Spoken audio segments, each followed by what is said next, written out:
முட்டிக்கிடவும் செய்யும், நக்கிக்கிடவும் செய்யும் அப்படின்னு சொல்றாங்க. அப்படின்னா என்ன அர்த்தம்?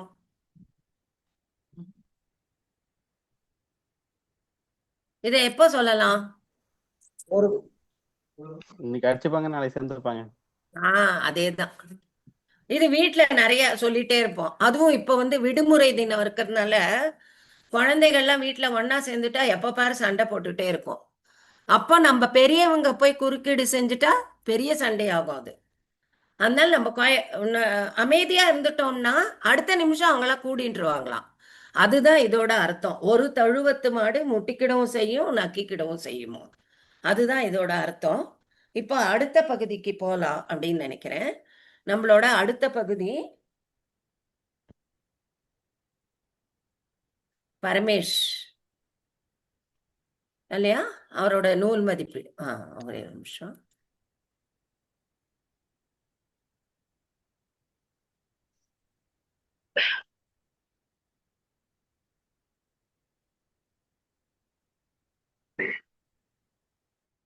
ஒரே ஒரு நிமிஷம். சாரி. இவரை பத்தி சொல்லணும்னா இவரை பத்தி நிறைய எழுதியிருக்காங்க சொல்வேந்தர் கவிதா அவர்கள். பரமேஷ் இன்ஃபர்மேட்டிகா நிறுவனத்தில் இன்ஜினியர் மேனேஜராக பணியாற்றுகிறார். தொழில்நுட்பத்திற்கும் கதையாடல் கலைக்கும் ஒரே அளவு ஆர்வம் கொண்டவர். இவர் டிக்ஷன் டிஎம்சி மற்றும் தேன் தமிழ் டிஎம்சி ஆகிய டோஸ்ட் மாஸ்டர் கிளப்புகளின் உறுப்பினர் ஆவார். இவர் ஓய்வு நேரத்தில் புத்தக வாசிப்பில் ஆழ்ந்திருப்பவர். ஒரு தீவிர நூல் ஆர்வலராக பல்வேறு இலக்கியங்கள், மேலாண்மை மற்றும் சுய முன்னேற்ற புத்தகங்களை சேகரித்து வாசிப்பதில் ஆர்வம் கொண்டவர். தொழில்முறை திறன்களை தாண்டி கதையாடல் கலையில் இவருக்கு மிக்க ஆர்வம் உள்ளது.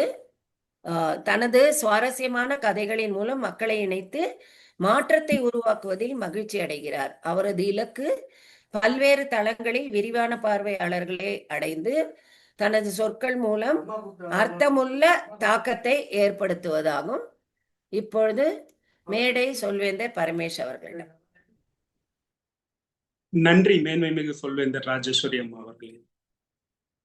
மற்றும் ஒரு இனிய மாலை பொழுதில் 46வது சென்னை தமிழ் சொல்வேந்தர்கள் மன்ற கூடுகையில் இணைந்திருக்கும் அனைத்து சொல்வேந்தர்களுக்கும் விருந்தினர்களுக்கும் என் இனிய வணக்கம். இப்ப குறிப்பா நாம சொல்வேந்தர்கள் மன்றம் இல்ல டோஸ்ட் மாஸ்டர்ஸ் கிளப்ல எதுக்காக நாம சேர்றோம் அப்படின்னா, அதுக்கு 2 முக்கிய காரணம் இருக்கு. ஒண்ணு, நம்மளோட பேச்சாற்றலை வளர்த்துக்கிறதுக்காக நாம இங்க வரோம். 2வது, நம்மளோட தலைமைத்துவ திறன்களை அதிகப்படுத்திக்கிறதுக்காக இங்க வரோம். இல்லாததை கத்துக்கிறதுக்காக இங்க வரும் இல்லையா? இதுல குறிப்பா நம்ம பார்த்தோம்னா பேச்சாற்றல் வளர்த்தல் அப்படிங்கறது எல்லாரும் ஓரளவு பண்ணிடுறாங்க. ஏன் பண்ணிடுறாங்க அப்படின்னா, ஏதோ ஒரு பேச்சு நம்ம கொடுக்க வேண்டியது இருக்குது, நம்ம கத்துக்கிறோம். ஆனா இந்த சொல்வேந்தர்கள் மன்றத்துல வர எல்லோருமே தலைவர் ஆயிடுறாங்களா அப்படின்னு கேட்டோம்னா அது கொஞ்சம் சந்தேகம் தான்.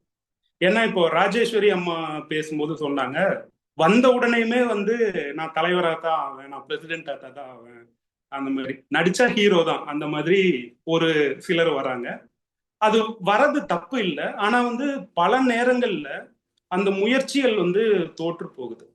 ஏன் தோற்று போகுது அப்படின்னா, தலைமைத்துவம்னா என்னன்னே தெரியாம ஒருத்தர் உள்ள வரும்போது ஒரு பொறுப்பை எடுத்து நடத்தும் போது அதை நடத்த முடியாம போயிருது இல்லையா? இது எல்லாம் தான் பெரிய பிரச்சனையே இருக்கு. இப்போ அதுலயும் ஒரு சிலர்கள் என்ன ஆயிடுறாங்கன்னா, பார்த்து கத்துக்கிட்டு தலைவர் ஆயிடுறாங்க. தலைவரான ஒரு சிலர்கள்னாலேயே மற்ற தலைவர்களை உருவாக்க முடியாமையும் போகிறது. இப்போ நமக்கு எங்க பார்த்தாலும் ஏதோ ஒரு குறைகள் இருந்துட்டே இருக்கு இல்லையா? இது எதுக்காக நான் இப்போ சொல்றேன் அப்படின்னா, இன்னைக்கு நான் எடுத்துட்டு வந்த ஒரு புத்தகம், ஜான் சி மேக்ஸ்வெல் எழுதின புத்தகம், டெவலப்பிங் லீடர்ஸ் அரவுண்ட் யூ.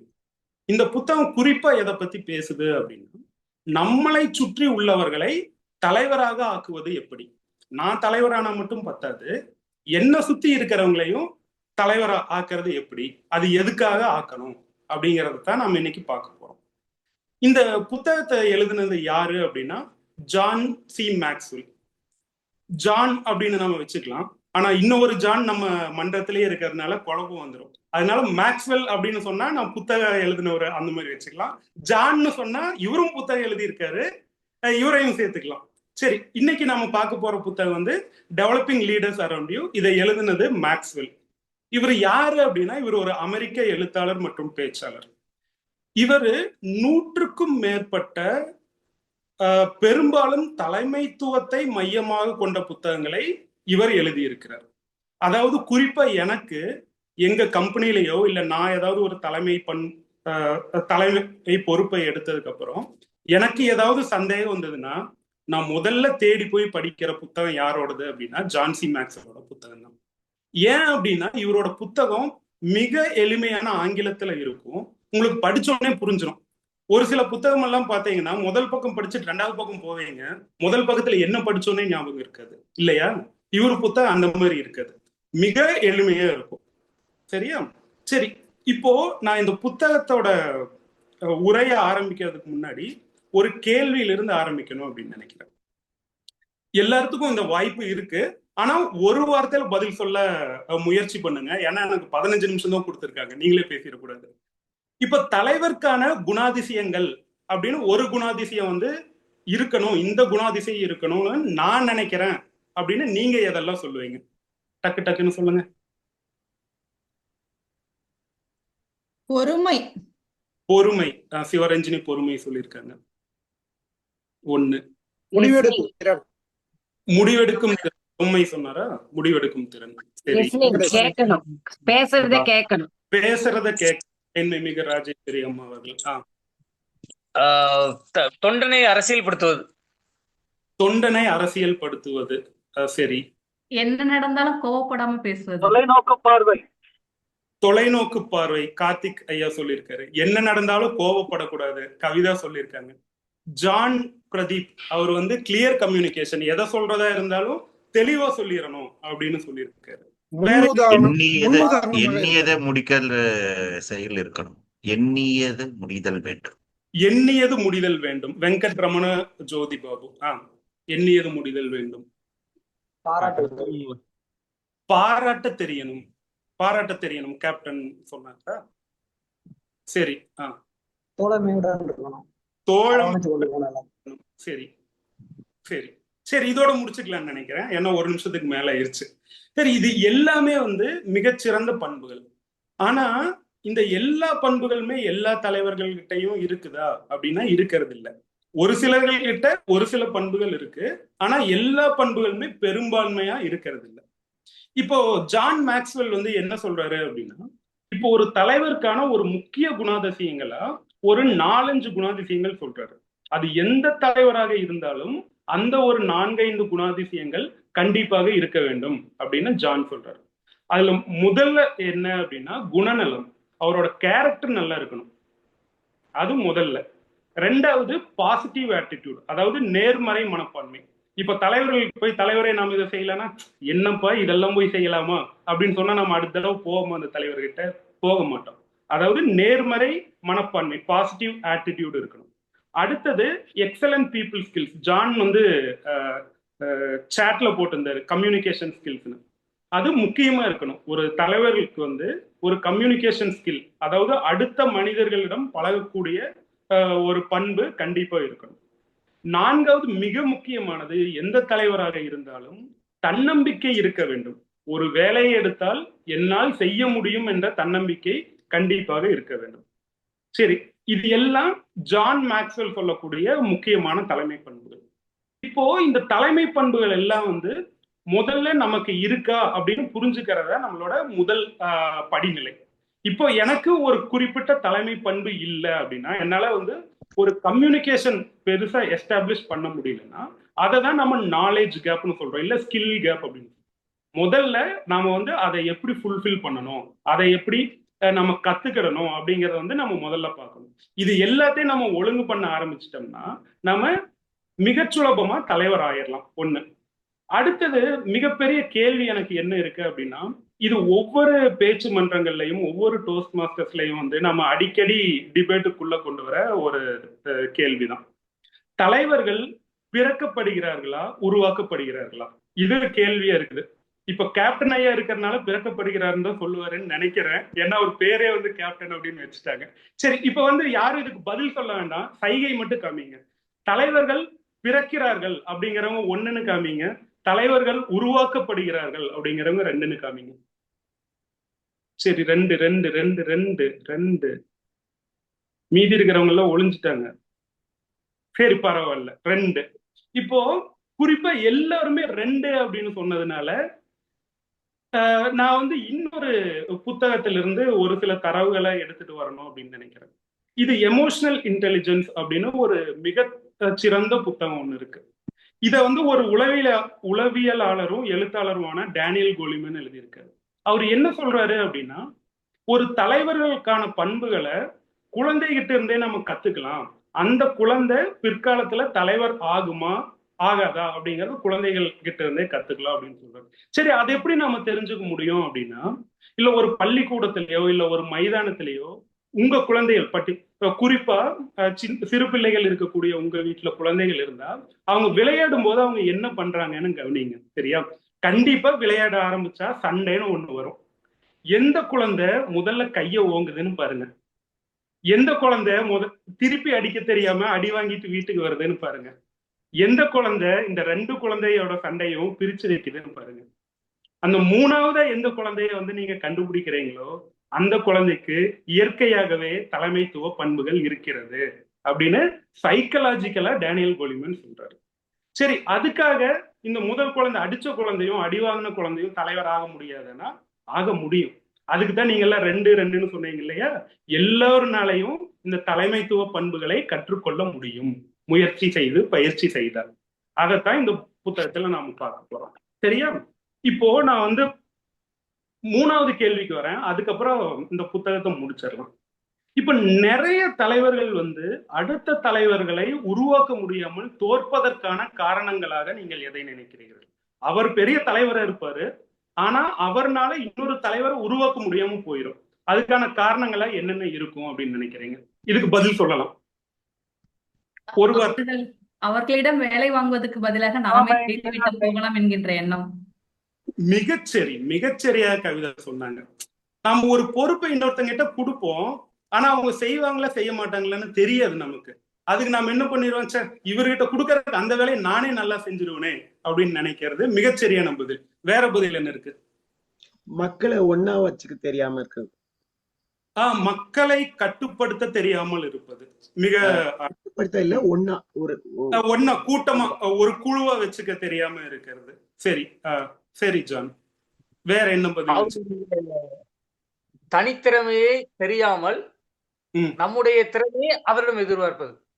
அவர்களுடைய தனித்திறமை என்னவென்று தெரியாமல் எனக்கு இருக்கும் திறமையை அவர்களிடம் தேடுவது. மிகச்சரி. அடுத்தது, இன்னொருத்தவங்களை உருவாக்கிட்டா என்னோட முக்கியத்துவம் போயிடுவோமோ அப்படிங்கிற ஒரு எண்ணம். சிந்துஜா அடிச்சாங்க பாருங்க, பயம். எங்க ஒருத்தன் நமக்கு மேல வந்து உட்கார்ந்துருவானோ அப்படின்னு. அருமை சிந்துஜா. அடுத்தது வேற என்ன பயம்? சரி, ஓகே. இதுல ஜான்சி மேக்ஸ்வெல் வந்து முக்கியமா ஏன் அடுத்த தலைவர்களை வந்து உருவாக்க முடியாம போகுது அப்படிங்கிறதுக்கு முதல் காரணமா என்ன சொல்றாரு அப்படின்னா, இன்செக்யூரிட்டி, பாதுகாப்பின்மை. இப்ப சிந்துஜா அழகா சொன்னாங்க பாருங்க, எங்க நான் இன்னொருத்தனை உருவாக்கி விட்டுட்டு அவன் எனக்கு மேல வந்து உட்கார்ந்துருவானோ அப்படிங்கிற பயம் முக்காவாசி தலைவர்கள்கிட்ட இருக்கு அப்படின்னு சொல்றாரு. 2வது நம்பிக்கையின்மை. இப்போ தொம்மை கூட சொல்லியிருந்தாரு, எங்க நான் வந்து எனக்கு ஒரு திறமை இருக்கும், அதே திறமையை வந்து நான் அடுத்தவங்கிட்ட தேடுவேன், அந்த திறமை அடுத்தவர்கள்கிட்ட இருக்காது, அதனால எனக்கு லேக் ஆஃப் கான்பிடன்ஸ் வந்துடும், எனக்கு வந்து நம்பிக்கை இல்லாம போயிடும், அவர்கிட்ட இந்த பொறுப்பு கொடுத்தா அவர் பண்ணுவாரான்னு எனக்கு தெரியல, அந்த மாதிரி நம்பிக்கை வந்துடும். 3வது கேப்டனோ யாரோ சொன்னாங்கன்னு நினைக்கிறேன், பயிற்றுவிக்கும் திறன் இல்லாம இருக்கும். நான் கத்துக்குவேன், அதை எனக்கு சரியா சொல்லித்தர தெரியாது அடுத்தவங்களுக்கு, அந்த ஒரு திறமை இல்லாம இருக்கலாம். 4வது வந்து அதை செய்யறதுக்கு வந்து எனக்கு விருப்பமே இருக்காது, நான் போய் எதுக்கு இன்னொரு தலைவனை கஷ்டப்பட்டு உருவாக்கி விட்டு இருக்கணும், நானே அதை பண்ணிடலாமே. இப்ப கவிதை கூட சொல்லியிருந்தாங்க, நானே அதை பண்ணிடுவேனே, அந்த மாதிரி. சரி, அடுத்தது நேரமின்மை. எனக்கே 1008 வேலை இருக்குது, இதுல எப்படி நான் போய் இன்னொருத்தனுக்கு பண்ண முடியும்? இது கடைசியா அவர் என்ன சொல்றாரு அப்படின்னா, இப்ப கவிதை சொன்னதுதான், அடுத்தவங்களுக்கு கொடுக்கறதுக்கு பதிலா நான் பண்ணுன்னா எல்லாத்தோடையும் சிறப்பா பண்ணிடுவேன். இது எல்லாமே வந்து ஒரு தலைவர்கள் வந்து இன்னொரு தலைவர்களை உருவாக்க முடியாமல் போவதற்கான காரணங்களாக ஜான் சி மேக்ஸ்வெல் கூறுகிறார். சரி, நமக்கு இப்போ என்ன பிரச்சனைன்னு தெரிஞ்சிருச்சு.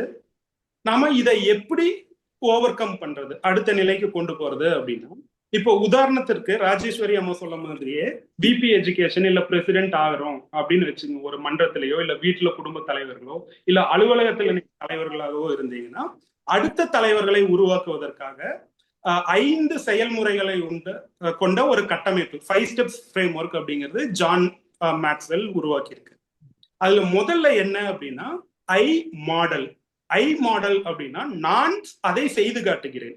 ஒரு விஷயத்தை நான் அடுத்தவங்ககிட்ட கொடுக்கறதுக்கு முன்னாடி நான் அந்த விஷயத்தை பார், நான் எப்படி செய்யறேன் பார் அப்படின்னு செஞ்சு காமிக்கிறேன். அது ஐ மாடல். இரண்டாவது ஸ்டெப், அதாவது 2வது செயல்முறை என்னன்னா ஐ மென்டர். நான் வழிகாட்டுகிறேன். தம்பி, நான் இதை இப்படி செஞ்சிருக்கேன், நீ இதை செய்யும் போது நீ இப்படி செய், அந்த மாதிரி நான் வழிகாட்டுகிறேன். ஐ மென்டர். 3வது ஐ மானிட்டர். நான் வழி மட்டும் காமிக்கல, நீ செய்யறது சரியாங்கிறத நான் பாத்துக்கிறேன். ஐ மானிட்டர். அது 3வது. 4வது ஐ மோட்டிவேட். இதுதான் வந்து ரொம்ப முக்கியமானது ஒரு தலைவர்களுக்கு. என்ன அப்படின்னா, நான் என்ன செஞ்சேன்னு காமிச்சிட்டேன், நான் அதை உனக்கு கற்றுக் கொடுத்துட்டேன், நீ சரியா செஞ்சுட்டியாங்கிறத நான் பண்ணிட்டேன், அடுத்தது நான் செய்ய மாட்டேன்.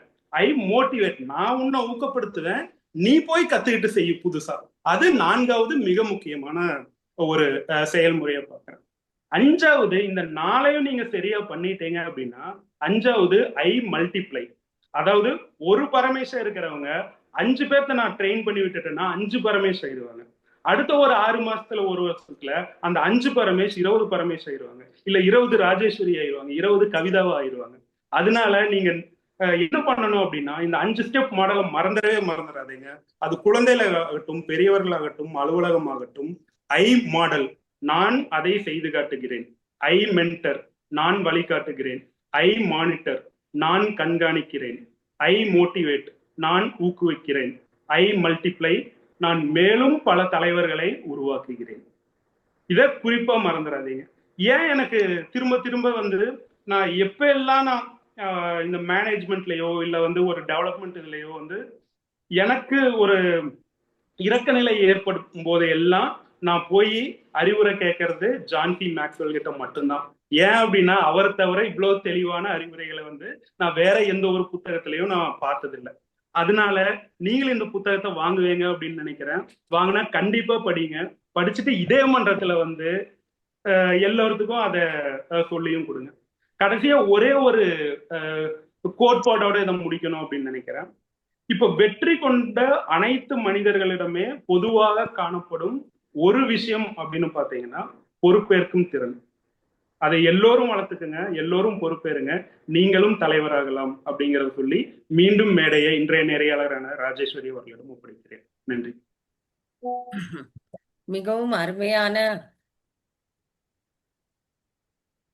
ஒரு நூலாய்வு, மிகவும் நன்றாக இருந்தது. எப்பொழுதும் போல் சொல்வேந்தர் பரமேஷ் அவர்களே, நீங்க இன்றைய சொல்ல உபயோகிச்சிங்களா?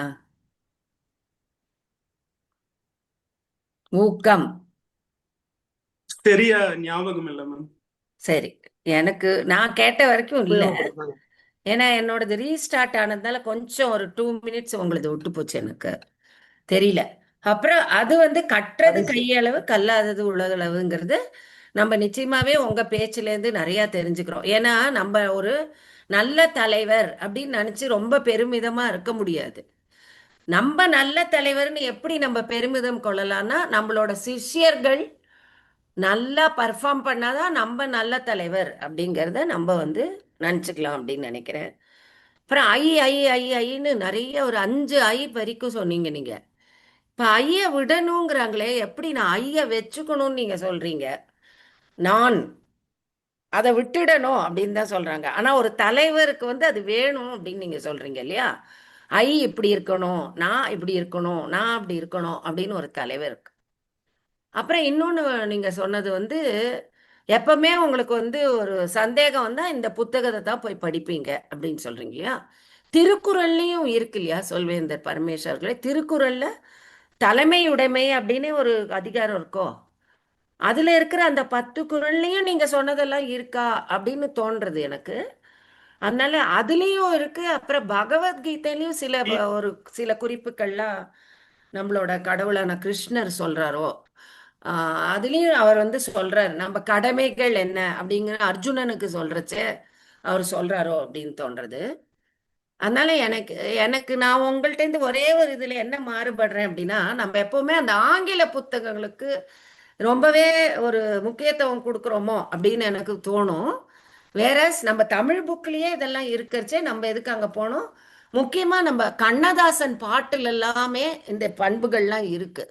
மாபெரும் சபையில் நீ நடந்தால் உனக்கு மாலைகள் விழ வேண்டும், மாற்று குறையாத மன்னவனிமன் என்று போற்றி புகழ வேண்டும் அப்படி எவ்வளவு அழகா அந்த தலைவர்ங்கிற ஒரு இலக்கணத்தை எவ்வளவு அழகா அந்த பாட்டுல கொண்டு வர்றாரு இல்லையா? அந்த மாதிரி பாட்டுக்கள் எல்லாமும் இருக்கு.